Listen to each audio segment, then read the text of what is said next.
the rails ran right out through this track. That's concrete. It's been filled in since. It was filled with electric cables. The rails ran right into the barn. This is a picture of our facility with a soldier pushing a missile on the rail. If they had an exercise or an alert, there were 6 guys per section or per barn. They'd get a missile out and they could do it really quick.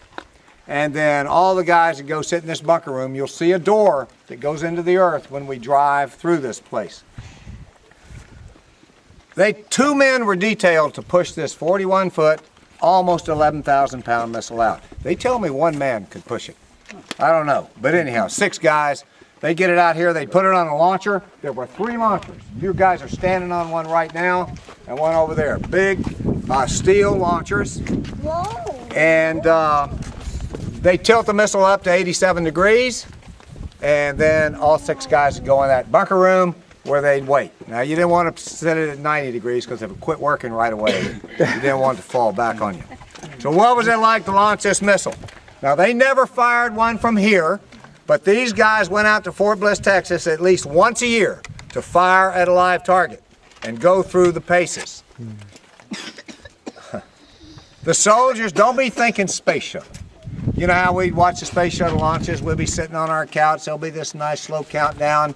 There'll be a puff of smoke. We go fill our coffee cup up, come back. There'll be a flash of light, a bunch of smoke and some vibration, and the space shuttle will slowly lift off. Not to take anything away from the space shuttle. It accelerates smartly, and it does it for a long time. So before long, it's going faster than this missile, but out of the blocks, this missile would be out of sight and downrange before the space shuttle cleared its launch tower.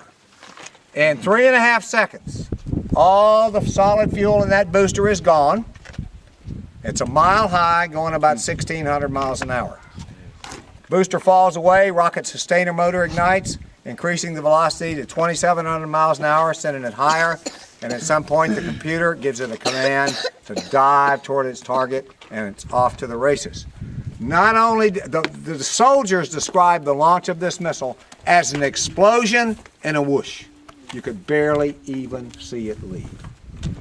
Not only did the missile leave fast, everything happened fast. Here's a scenario. Incoming aircraft 60 miles to the south, coming in at 1.5 times the speed of sound. What's that, 1,100 miles an hour, something like that. And the missile's fired. In just 60 seconds, at a point 40 miles to the south, the 2 come together. Now, the missile didn't have to hit the airplane. It was designed to explode just above and ahead of the aircraft. The technology worked. We weren't the only ones with radar-guided missiles. Remember, the Soviets shot down an American U-2 at 70,000 feet high with a radar-guided missile. Their technology worked and our technology worked. Now, there was a couple of things a pilot could do if he had time, but it probably wouldn't have worked. And combat aircraft will have a warning in their cockpit.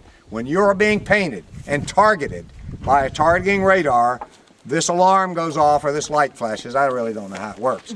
But the pilot knows something's going on. I suspect if this missile is fired at you and that warning goes off in your cockpit, all that it's telling you is you have seconds to live. You would probably not see it coming. If you put the combined speed of the airplane and the 2,700 miles an hour missile together, it's like being hit with a 600-pound shotgun blast at 4,000 miles an hour. So I want to go in the barns. We have some displays in there. Everything you see in there that we didn't put in there, light bulbs, stenciling on the walls, wiring, remnants on the bulletin board is original issue, has been undisturbed since 1979. But I want you to put yourself in the 60s if you can. You know, the 50s and early 60s were a time of peace and prosperity in this country. Cuban Missile Crisis notwithstanding. It was the days of leave it to Beaver and Father knows best. Things started darkening up a little bit in the 60s with Vietnam, but in 1965, these guys were moving into this site, and Vietnam was rearing its ugly head. 1966, more Vietnam, and the Soviets put an orbiter around the moon, the first country to do that. 1967, we called it the Summer of Love, in contrast, direct contrast to Vietnam, which is getting uglier and uglier. 1968, the Democratic National Convention and all the riots in Chicago. Richard Nixon is elected president, and Bobby Kennedy and Martin Luther King are assassinated. 1969, the evening news led off with the weekly body count in Vietnam, and we had the Woodstock Peace and Music Festival. The world is changing. These guys are out here working every day. They got their radios on. What are they listening to?